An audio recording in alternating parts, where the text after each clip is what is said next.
ሰላም ጤና ይስጥልኝ ውድ የቻናሌ ቤተሰቦች፣ ዛሬ ለሁላችሁም እጅግ ወሳኝ የሆነ መረጃ ይዘንላችሁ ቀርበናል። እንደሚታወቀው አሁን ላይ የፋይዳ ወይም የብሔራዊ ዲጂታል መታወቂያ ለባንክና ለተለያዩ አገልግሎቶች የግድ እየሆነ ነው። ነገር ግን ብዙዎቻችሁ በምዝገባ ወቅት የሰጠሁት ስልክ ቁጥር ተሳስቷል ወይም ደግሞ የተመዘገብኩበትን ስልክ ቁጥር ቀይሬዋለሁ በሚል ጭንቀት ላይ መሆናችሁን በኮሜንት ገልጻችሁልናል። ዛሬ ስልክ ቁጥራችሁን እንዴት በቀላሉ ማስተካከል እንደምትችሉ ሁለት ዋና መንገዶችን እናሳያችኋለን። መጀመሪያና ቀላሉ መንገድ ለፋይዳ መታወቂያ ሲመዘገቡ በሌላ ሰው ስልክ ቁጥር ተጠቅመው ከሆነ ወይንም ያኔ የተጠቀሙበት ስልክ ቁጥር አሁንም በእጆ ካለ በአካል ወደ ምዝገባ ጣቢያ መሄድ ሳያስፈልጎት በቤቶ ሆነው መቀየር ይችላሉ። በመጀመሪያ በዚህ ድረገጽ ይገባሉ። እዛ ላይ ያሉትን መመሪያዎች በመከተል አዲሱን ስልክ ቁጥሩን ያስገባሉ። በዚህ ሂደት ጊዜ ወደ ነባር በመታወቂያው ላይ ወዳለው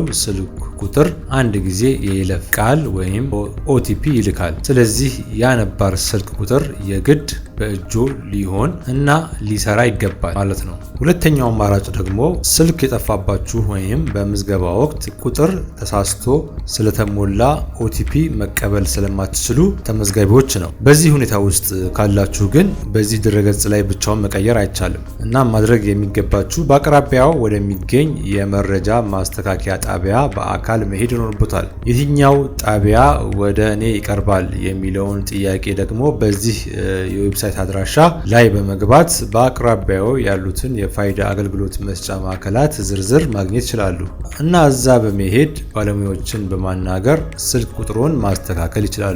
የፋይዳ ስልክ ቁጥሮ ትክክል መሆኑ እጅግ አስፈላጊ ነው። ምክንያቱም ወደፊት ማንኛውም የዲጂታል አገልግሎት ለማግኘት የይለፍ ቃል የሚላከው በዚህ ስልክ ቁጥሮ ነው። ስለዚህ አሁኑኑ ገብታችሁ አረጋግጡ። ይህ መረጃ ለብዙዎች ይጠቅማል ብላችሁ ካሰባችሁ ሼር በማድረግ ለወንድም እህቶቻችሁ ላኩላቸው። ሌላ ስለ ፋይዳ ወይንም ስለ ቴክኖሎጂ መረጃዎች ማወቅ የምትፈልጉት ነገር ካለ ኮሜንት ላይ ጻፉልኝ። ለቻናላችን አዲስ ከሆናችሁ ሰብስክራይብ በማድረግ የቤተሰብ አባል ይሁኑ።